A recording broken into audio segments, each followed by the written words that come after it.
Hey, what is going on, YouTube?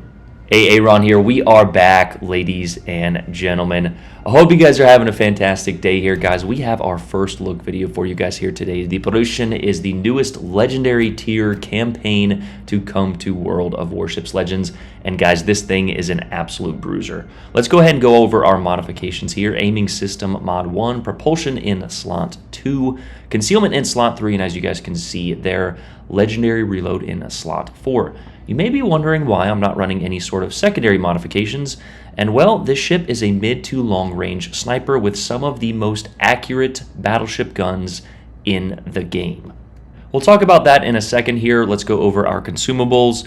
AP and HE shells, a heal, 7 catapult fighters, and we were running Arthas for this particular build. If you're not, I would just use the accuracy plane, and 2 sonar consumables with a 6-kilometer range for ships and 4 kilometers for torpedoes. Your ship specs, of course, as you guys will see on screen, and again, we're running Hyde, so the HP is going to be a little bit different. 95,000 base, 100,000 with Hyde as a commander.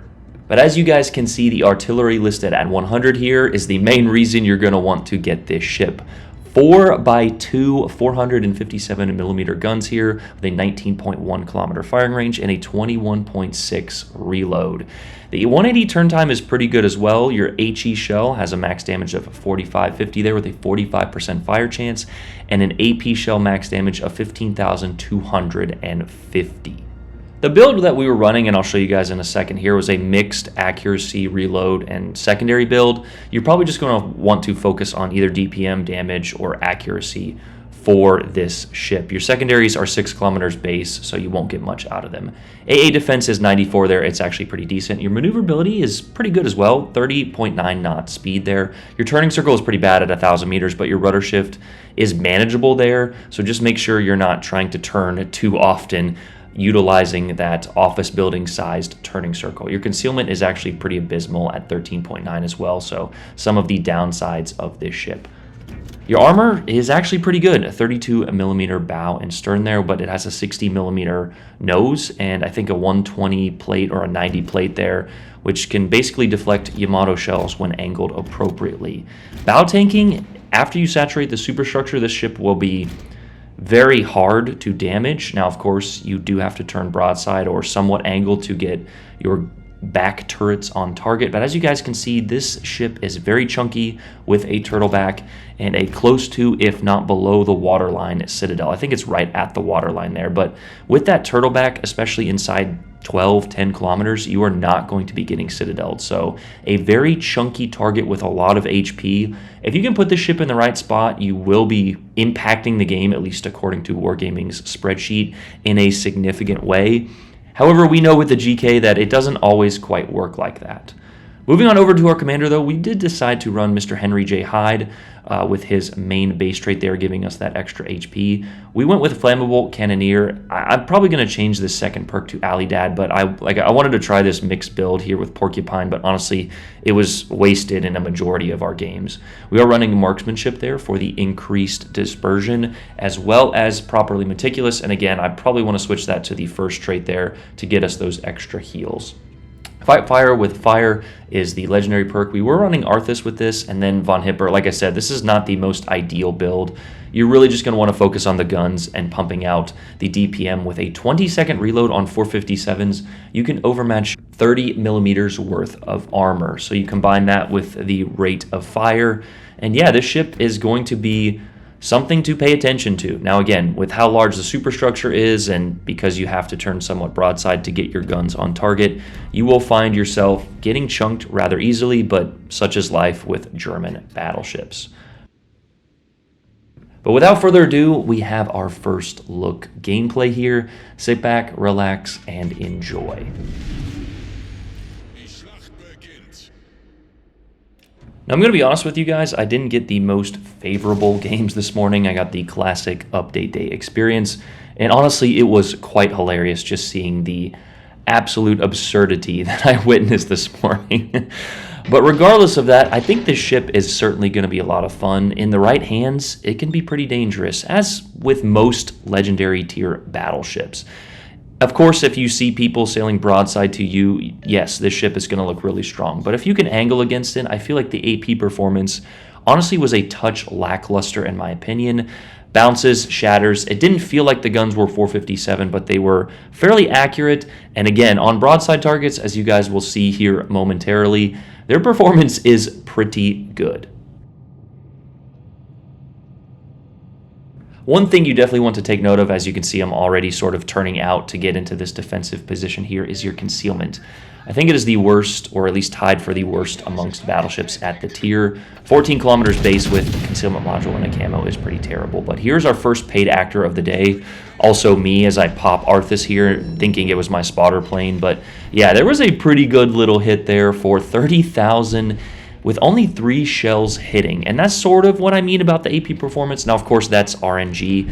And honestly, I should have taken this other shot. I just thought that the Musashi was turning out and this Schroeder was going to give me broadside. But it looks like the Musashi sort of kept his broadside, just maybe a little bit out. So if we throw that shot high, that's honestly probably another 30 to 40k worth of damage. Sailing broadside early game while you definitely want to get into position is just a massive no-no.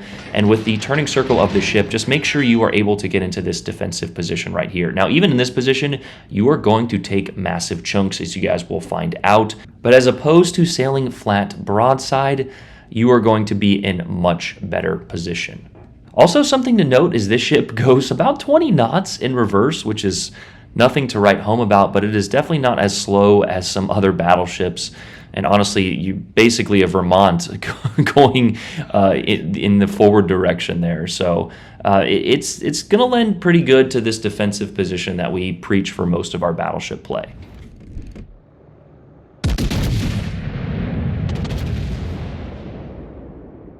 And here is just exactly what we are talking about. A 20-second reload on 457s, even on a slightly angled target there, you're going to be getting those full pens, and of course the over pens on pretty much anything that has less than 100 millimeters worth of armor there. But turning broadside here is just not the play. And like I said, it was certainly update day. This was usually my team though, so we get a beautiful little finishing touch there, but within 3 salvos, that's a nice 78,000 damage there.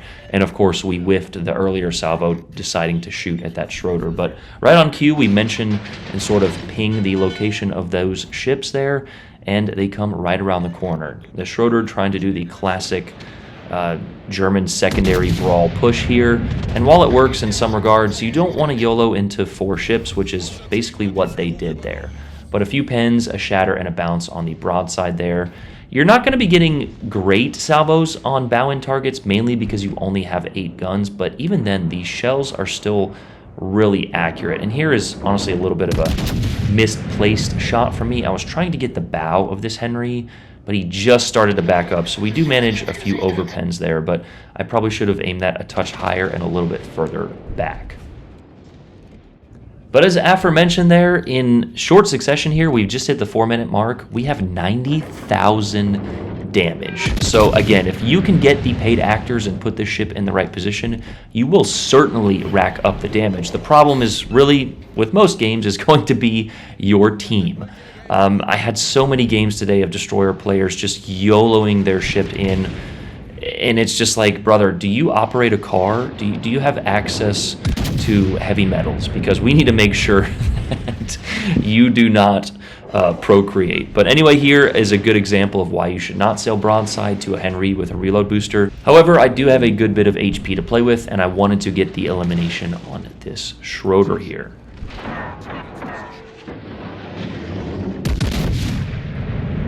I honestly should have just committed to the turn. It wouldn't have saved me maybe but 5,000 damage as we get sort of another inaccurate salvo there. Again, shooting bow on targets, you're just, that ellipse is putting itself sort of in the middle of that ship, and it's going to be based on RNG whether or not you get the hits. But when they sort of cut angle like that, you just want to aim high, and with 457s, for most ships you are going to be getting pens and overpens, which lead to the elimination in this case.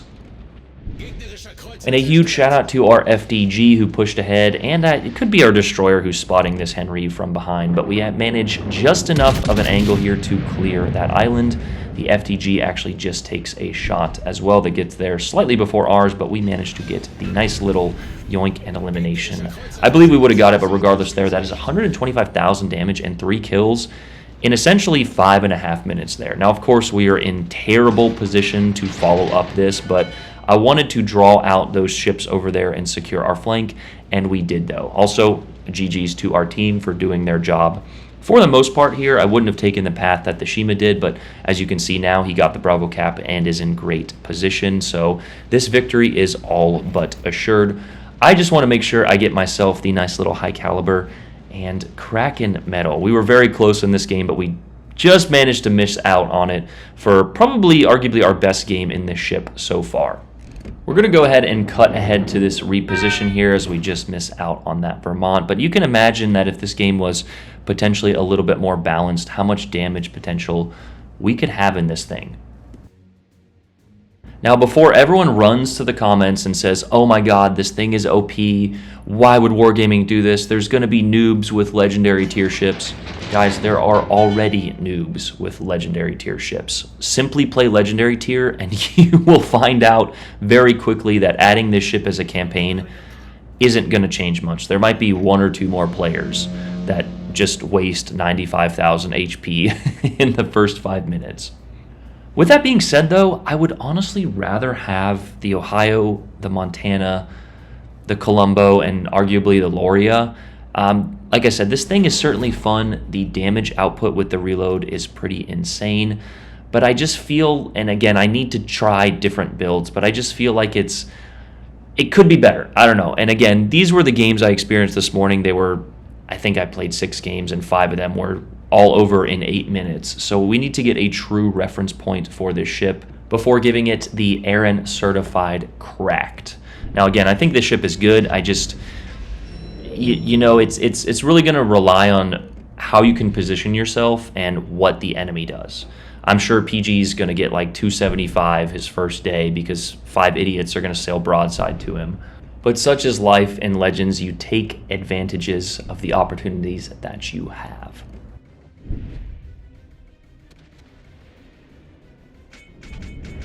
We almost forgot to give a shout out to a fellow Chad and Whale on the enemy team there, Mr. Jesse James himself. We had a game right after this actually where he had a pretty good game in this ship, and he said that he's really enjoying it as well. Like I said, anytime there's a new ship, especially with 457mm guns of the German variety, a good majority of the player base I think is going to enjoy it. We always enjoy battleships and big damage numbers.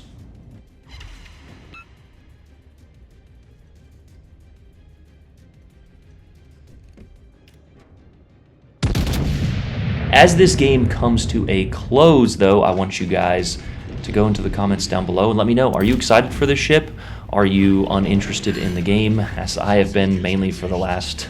I didn't even finish the last campaign. That's how much I didn't play this last month. But again, I've been playing for such a long time, and I don't want to take that enjoyment away from you guys. So if you're enjoying the game, play it. If you're not, don't. It's it's one of those where it's like...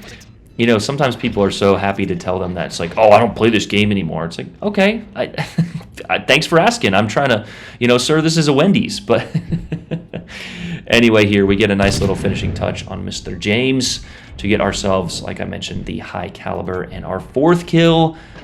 And the last ship was a Mino, but we're not going to manage to get him. I will go ahead and speed it up here. He decides to run and kite until the very end.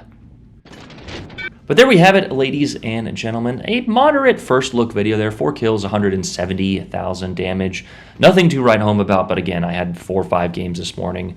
But first place finished with a 2436 XP, 4 kills, and the high caliber. So the Prussian is a fun ship there. I would definitely get this Admiralty backing, especially considering it gives you ship parts needed for the Hindenburg. I've actually already seen a few out on the seas this update, which is a little bit crazy to me, but I guess it's not as bad as we maybe thought for the Hindenburg. If you do, you know, of course, if you want to pay about $5,000 to get it, but that is the Wargaming way. I love you guys. Make sure to throw absolute mayhem in the comments, and I'll see you guys possibly tonight on stream. AA run out. Peace.